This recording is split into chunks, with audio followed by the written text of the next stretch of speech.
혹시 그 흥급 엄마, 철사 엄마 이 실험에 대해서 들어보신 적이 있는지 모르겠습니다. 미국의 그 위스콘신 대학의 해리 할로우 교수님이 한 실험인데요. 이게 이제 무슨 실험인가 하면은 보통 이제 아기가 태어나면은 뭐 본능적으로 그 자각이 있기도 전인 것 같은데 엄마에게 몰두하고 엄마에게 집착하고 엄마가 조금만 부재하면은 막 견딜 수 없는 불안해하고 하는 이런 모습을 보이지 않습니까? 왜 아기들은 이토록 엄마를 그렇게 태어나자마자 엄마를 좋아하는가? 그게 그 생존 본능에 의해 가지고 그 엄마가 이제 젖을 제공하고 또 먹을 것을 제공하기 때문 아닌가? 이런 질문들에 대하여 이제 답하기 위한 실험입니다. 그래서 이제 이 해리 할로우 교수님이 새끼 원숭이에게 이제 무슨 장치를 하는가 하니까 이제 두 엄마를 만들어 줍니다. 한 엄마는 이제 그 가슴에 우유병을 달아가지고 배가 고프면은 먹을 것을 제공해주는 철사로 만들어서 아무것도 없는데 우유만 제공해주는 엄마, 그 이름을 철사 엄마라고 그렇게 이제 지어봤고요. 그런가 하면은 흥급 엄마는 먹을 것 제공하지는 않습니다. 우유를 제공하고 그런 건 아닌데, 그러나 아주 부드러운 감촉을 주는 그런 이제 엄마의 모습을 이렇게 만들어 둔 겁니다. 그리고는 이 새끼 원숭이가 어떻게 반응하는가를 이제 살펴보는 실험인데요. 참 흥미롭게도 이 새끼 원숭이가 두 엄마 중에서 이제 먹을 것 주지도 않는데 그 흥급 엄마에게 애착을 가지고 거기에 집착을 하더라는 거예요. 그 사진을 보시면은 그림이 확 들어올 텐데요. 먼저 한번 저 사진을 한번 보십시오. 옆에 있는 저게 철사로 만든 철사 엄마고, 또 그 옆에 지금 새끼 원숭이가 머물고 있는 저게 그 흥급 엄마입니다. 그 다음 사진도 똑같습니다. 저 흥급 엄마에게 이제 막 애정을 표현하는 모습이 보이지 않습니까? 또 사진 하나가 더 있는데요. 똑같은 반응을 보입니다. 심지어는 이제 저렇게 이제 새끼 원숭이가 좀 더 자라가지고 몸이 커지니까 어떤 반응을 보이는가 사진을 한번 보십시오. 그 다음 사진이요. 우유를 먹는 거는 필요에 따라서 철사 엄마에게서 우유를 먹어야 되지만 이제 나이 조금 이제 애가 커지니까 몸을 흥급 엄마에게 의지하면서 기능적으로만 저 철사 엄마에게서 우유를 먹는 모습이 포착이 되는 겁니다. 그런가 하면은 이제 또 어떤 실험을 또 더 했느냐 하니까 그 새끼 원숭이에게 이제 공포심을 자극하는 거예요. 아주 큰 소리로 이렇게 공포를 자극하거나 아니면은 굉장히 무서운 포식 동물의 사진을 보여주거나 그렇게 공포심을 자극했더니 그 어린 새끼 원숭이가 철사 엄마는 거들떠 보지도 않고 흥급 엄마에게로 도망가가지고 마음이 진정될 때까지 붙들고 놓지를 않더라는 겁니다. 심지어는 이제 그 실험 중에서 그 철사 엄마만 남겨놓고 흥급 엄마를 치워버려요. 이제 엄마라고는 이제 우유를 주는 철사 엄마 하나 남은 거 아닙니까? 그렇게 하고는 이제 똑같이 공포심을 조장하고 그 새끼 원숭이에게 두려운 상황을 만들어 주니까 놀랍게도 그 철사 엄마한테는 가지를 않고 안절부절하고 우왕좌왕하고 견딜 수 없는 불안을 드러내고 있더라는 겁니다. 이 먹이 공급의 문제가 아니라는 거예요. 그 실험을 통해서 이제 우리가 알게 되는 게 뭐냐, 또 뭘 강조하느냐, 이 접촉의 중요성이에요. 이 피부 접촉의 중요성이라는 이게 얼마나 중요한가. 그게 옛날에 이 하이터치라는 그 용어를 가지고 많이 사용하지 않았습니까? 하이테크 시대에 자꾸 그 사람이 드라이해지고 건조해지고 이러는데 그런 상황일수록 이 하이터치가 그게 이 신체 접촉도 그렇고 또 마음과 마음이 이어지는 이런 것들이 참 중요하다는 그 이야기예요. 저는 저 글을 읽으면서 참 우리나라 교육 풍토가 마음이 아팠던 게 사실은 뭐 부모님들도 다 피해자긴 해요. 어떤 면에서는 우리가 아이들에게 전해주는 무언의 메시지가 나 철사 엄마야. 이 메시지가 그런 것 같아요. 기능으로 다가가고, 너 숙제했어? 뭐가 채워지면 이뻐해주고, 성적이 좋으면은 이뻐해주고, 이런 느낌을 아이들에게 자꾸 전해주는 교육이 이게 지금 우리나라 교육 아닐까. 그렇기 때문에 어떻게 해야 될까요? 더 많이 애를 써야 되는 게 더 많이, 아이들이 오해하지 않도록. 우리가 철사 엄마가 아니라는 사실을 아이들에게 더 많이 그것을 표현해야 된다는 사실이에요. 오늘 우리가 함께 아이들과 더불어 예배를 드리는 의도도 바로 여기에 있는 것이거든요. 그런가 하면은 저는 그 실험 글을 읽으면서 무슨 생각이 들었냐 하니까, 이 하나님을 대하는 사람도 두 종류겠구나. 어떤 사람은 하나님을 철사 엄마로 대해요. 철사 엄마로. 뭐 하나님과의 관계 이런 거 필요 없고 그냥 뭐 기도하면 달라고, 병들면 병 낫게 해주세요, 애가 고3이면 좋은 대학 보내주세요, 실직 당했으면 취직시켜 주세요. 하나님으로부터는 기능을 수행받는 이런 존재로 인식하는 분들이 계시고요. 아마 꽤 많으실 거예요.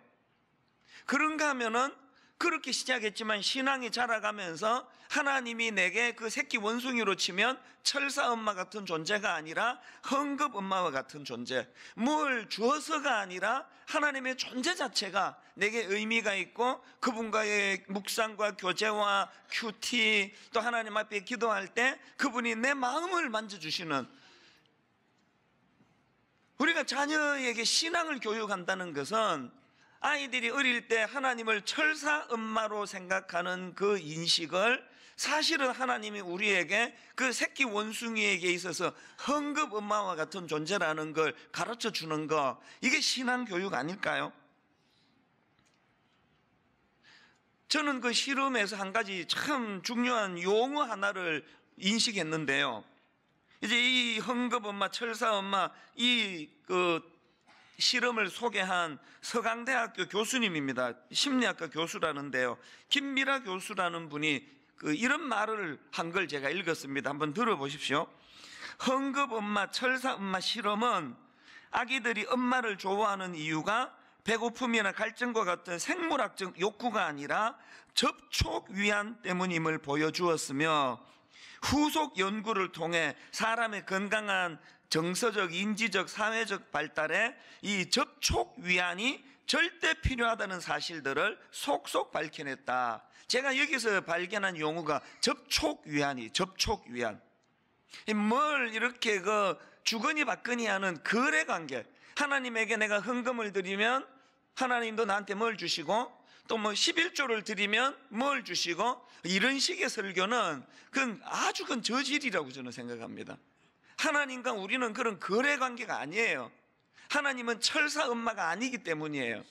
하나님은 우리에게 인격과 인격, 터치와 터치, 마음과 마음, 교제와 교제, 이런 것들을 통해서 하나님이 우리에게 다가오기를 원하시는데, 우리가 하나님을 철사 엄마로 치부하지 않고 그 새끼 원숭이로 치면 헝겊 엄마로서 그 하나님과의 접촉을 우리가 인정하고 그것을 갈망한다면, 하나님은 우리에게 접촉 위안을 주신다는 거예요. 접촉 위안. 우리가 살아가면서 하나님으로부터 얻게 되는 가장 소중한 선물이, 저는 기도 응답보다도 어떤 면에서는 이 접촉 위안이라고 생각합니다. 늘 말씀드리지만 풍랑이는 그 바닷가에 주님 없이 제자들끼리 던져졌던 거기에 풍랑으로 두려워 절망하고 있을 때 주님이 나타나가지고 기능적으로 풍랑아 잠잠하라를 먼저 말씀하신 게 아니잖아요. 주님이 나타나셔서 가장 먼저 하신 것은 안심하라, 내니 두려워 말라. 이게 접촉 위안 아닐까요? 오늘 이런 예배를 통해서 우리가 꿈꾸는 것은 우리 아이들에게 던지고 싶은 두 가지 목표가 있기 때문이에요.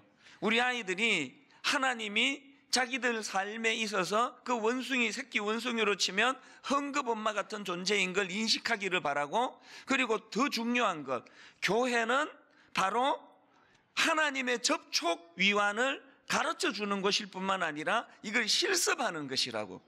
그래서 오늘 이 예배에 그냥 예배 드리고 기도하는 것도 중요하지만 우리 어린아이들에게 뭔가 손에 좀 선물이라도 좀 들려주면 좋겠다. 그래서 갑자기 이 아이디어가 생각이 나가지고 며칠 안 됐거든요. 순장님들한테 부탁을 하고 또 게시판에 한 이틀 글 올렸는데요. 너무너무 제가 먼저 위로를 받았습니다. 십시일반으로 얼마나 많은 우리 어머니 아버지들이 아이들을 위해서 성금을 모아주시는지 이틀인가 만에 이게 금액이 조금 초과된 게 아니고 많이 초과돼가지고 부랴부랴 이제 더 이상 이거 송입금하지 않도록 광고 끊으라 그러고 이제 그렇게 부탁을 하고요. 이제 우리 주일학교 교역자들과 더불어서 이거를 이제 어떻게 사용할까. 그래서 이제 충분히 아이들에게 선물을 할 수 있는 게 넘쳐나서 얼마나 감사한지 모르겠습니다. 그리고 또 어떤 분은요, 이게 지금 그건데요. 세상에 이게 학용품을, 이게 색연필도 있고 또 뭐 이게 뭐지? 이 펜 뭐 이런 거를요 5,000명분을 준비하셔. 5,000명분을. 그게 사랑 아닙니까? 그게 정성 아닙니까? 오늘 이 아이들에게 우리가 이 아이들 머리에 손을 얹고 기도하고 축복하고 말로도 이 아이들을 격려하지만 예배 드리고 우리 어른들이 이렇게 십시일반으로 해서 이 아이들에게 작은 선물을 전달하는 이 행위 자체가 저 아이들에게 교회란 참 좋은 곳이구나. 교회는 접촉 위안이 있는 곳이구나. 이걸 좀 가르쳐 주고 싶은 목표가 있다는 겁니다. 사실 그 성경에서 나오는 성경 인물 중에 이 하나님과의 접촉 위안을 가장 많이 경험한 사람 중에 한 사람을 꼽으라 그러면 저는 다윗을 꼽으려 그럽니다. 그 긴 세월 동안 왕의 그 사울 왕은 보니까 그 집착증 환자 같아요. 이 다윗을 죽이지 못해가지고 거의 뭐 집착증 환자처럼 그렇게 집요하게 죽이려고 긴 세월을 달려드는데 그 어려운 고비 과정마다 다윗이 우리 같아서는 막 그냥 못 견뎌서 스스로 막 그냥 목숨을 끊어야 될 것 같아요. 막 우울증 오고 막 공포 속에 그렇게 절망할 것 같은데 다윗은 그런 모습을 안 보인단 말입니다. 그 왜 그러냐 보니까 다윗은 하나님과의 이 접촉 위안을 경험했기 때문이다.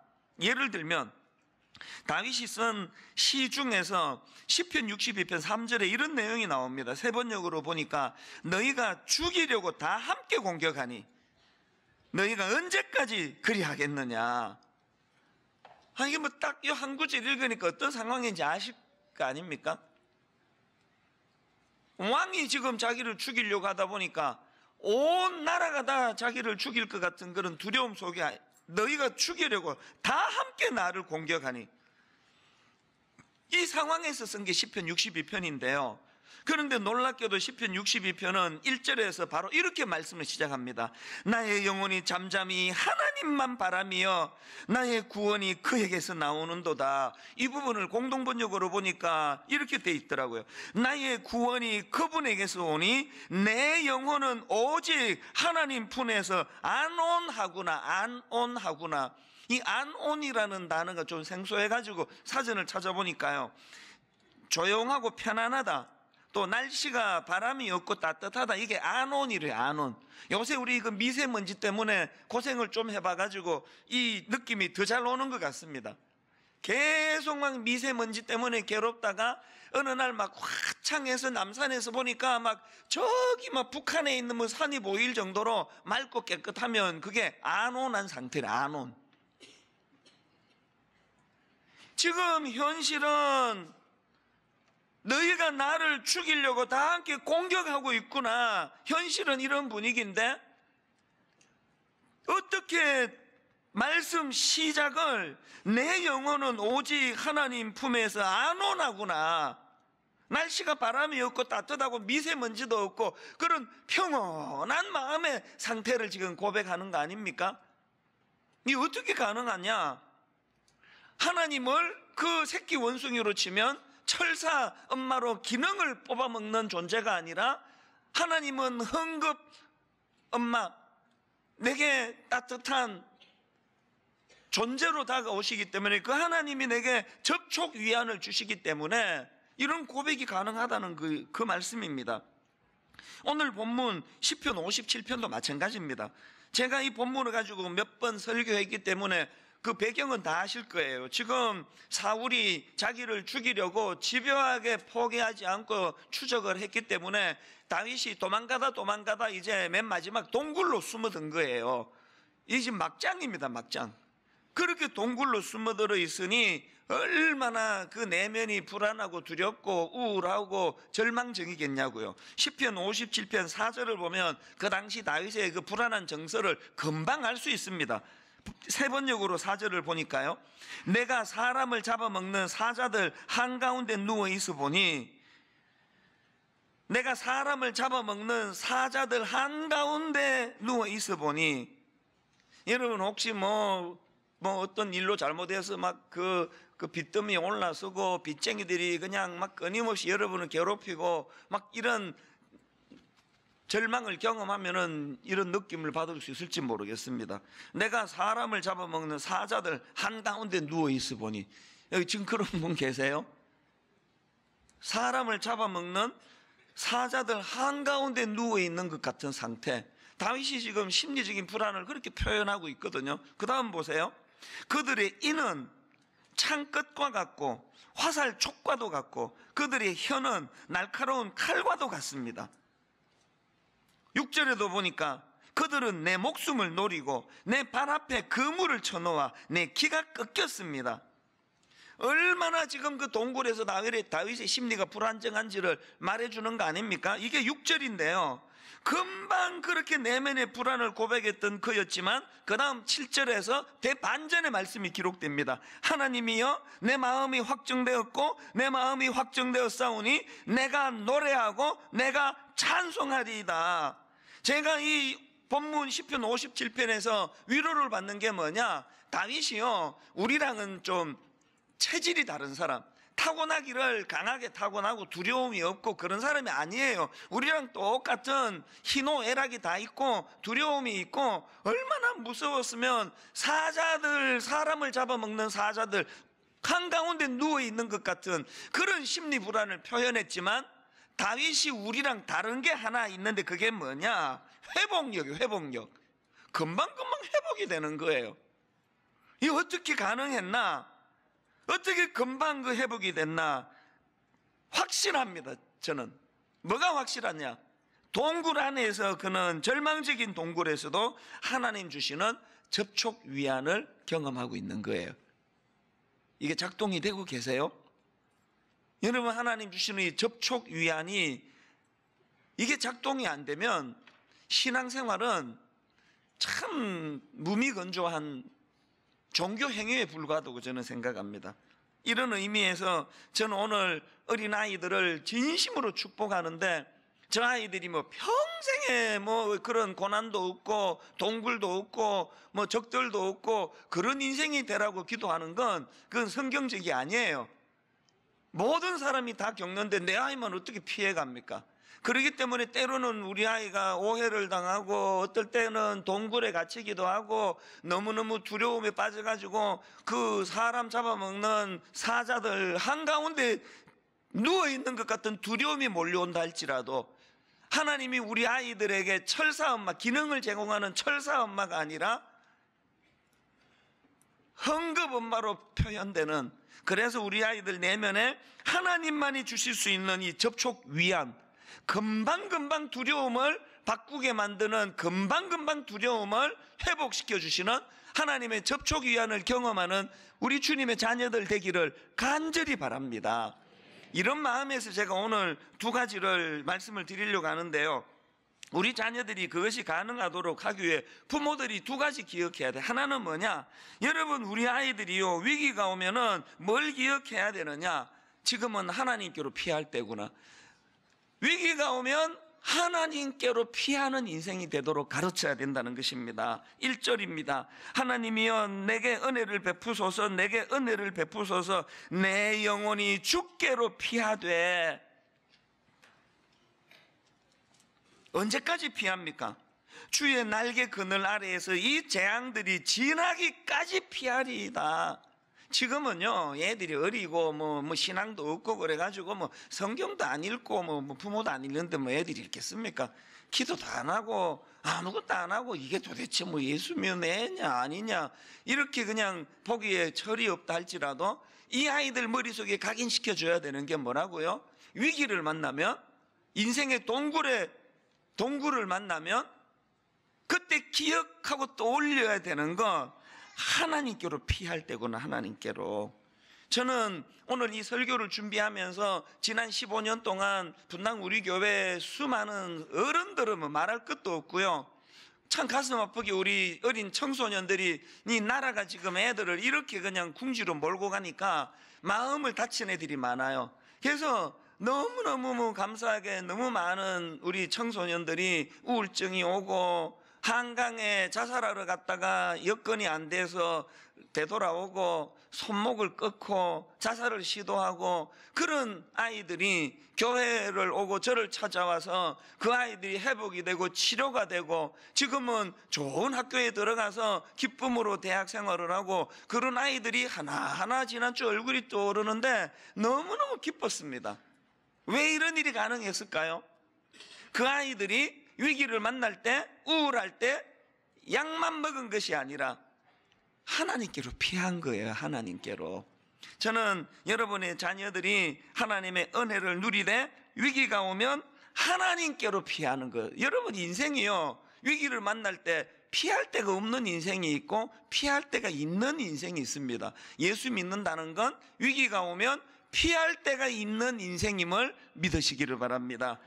그런 차원에서 저는 우리 아이들이 로마서 8장 32절 자기 아들을 아끼지 아니하시고 우리 모든 사람을 위하여 내주시니가 어찌 그 아들과 함께 모든 것을 우리에게 주시지 아니하겠느냐, 이 하나님의 말씀이 우리 아이들 내리에 각인되는 은혜가 있기를 바랍니다.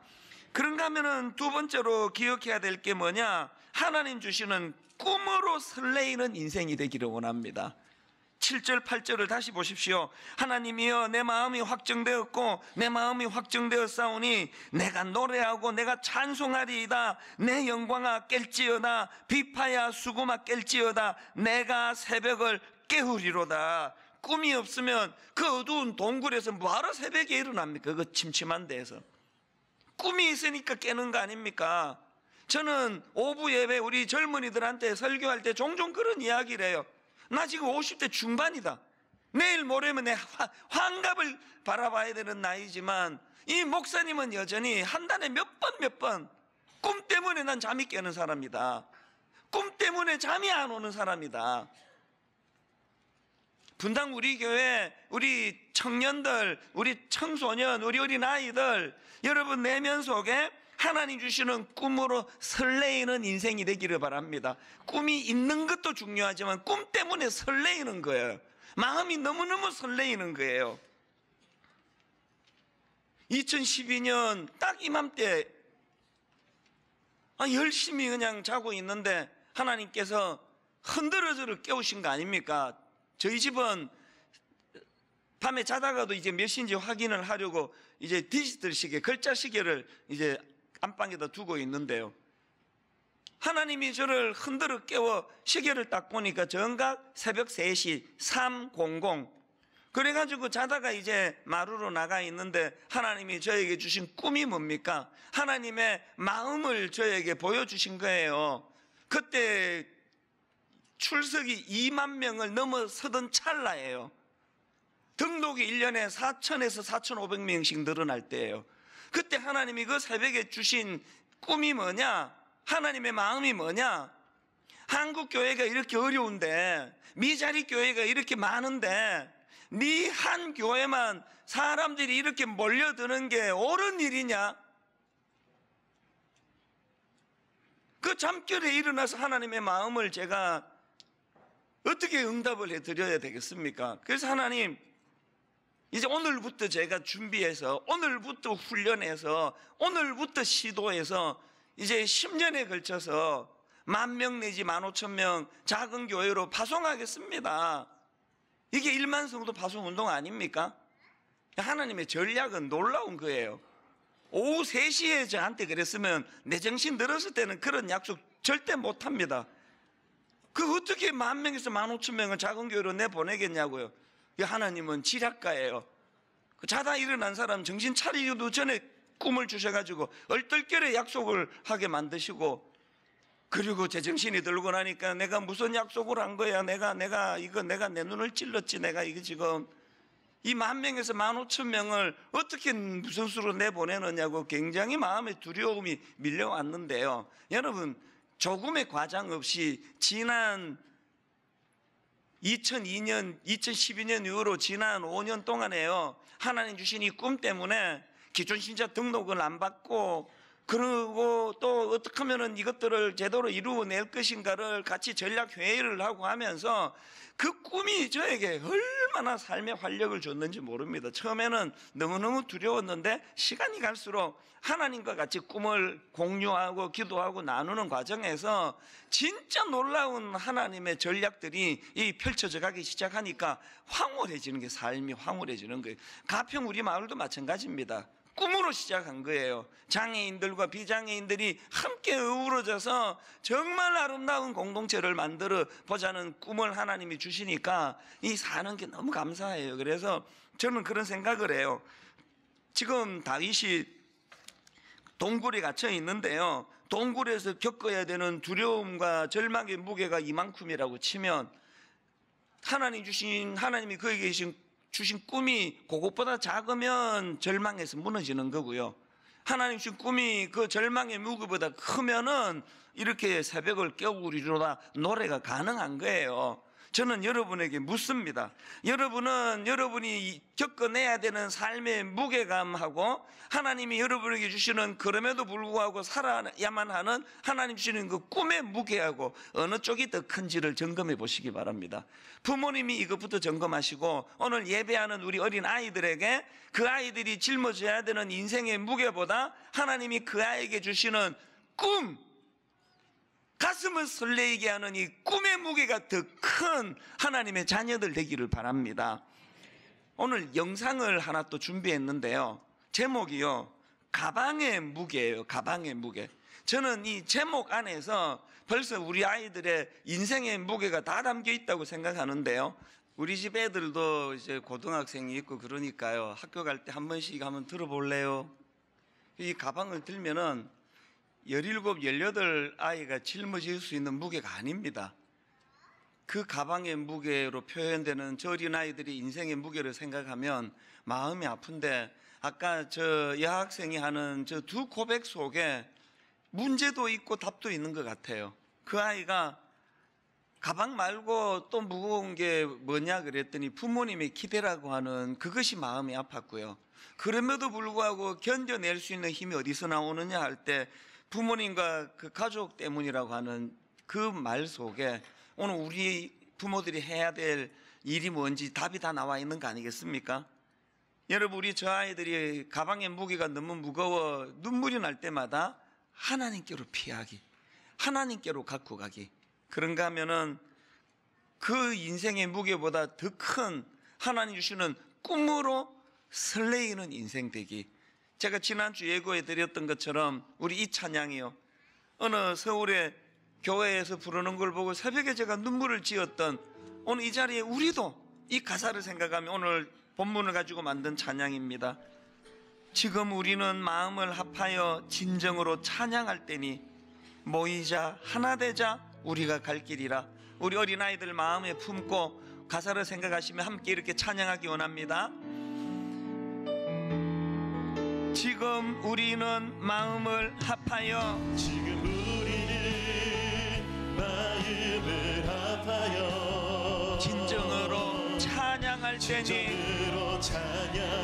때니 우리 자녀들과 함께 모이자 하나 되자 하나 되자 우리가 갈 길이라.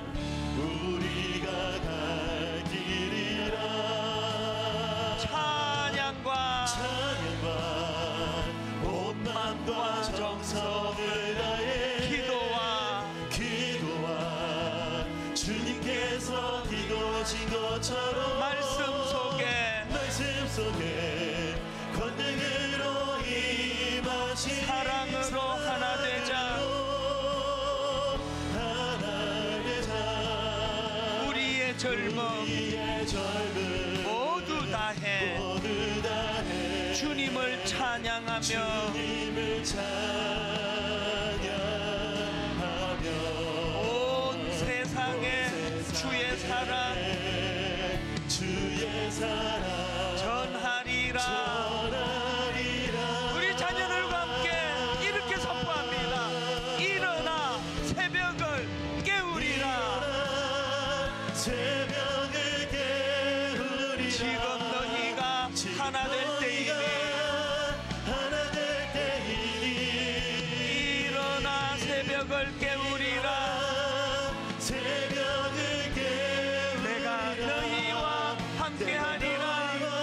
함께하리라. 찬양과 온 마음과 정성을 다해 기도와 주님께서 기도하신 것처럼 말씀 속에 말씀 속에 권능으로 임하시니 사랑으로 하나 되자. 우리의 젊음 우리의 젊음 모두 다해 모두 다해 주님을 찬양하며 주님을 찬양하며 온 세상에 주의 사랑 주의 사랑 전하리라. 전하리라. 우리 청소년 우리 자녀 일어나 새벽을 깨우리라. 일어나 새벽을 깨우리라. 지금 우리가 하나 될 때이니 일어나 새벽을 깨우리라. 내가 너희와 함께하리라.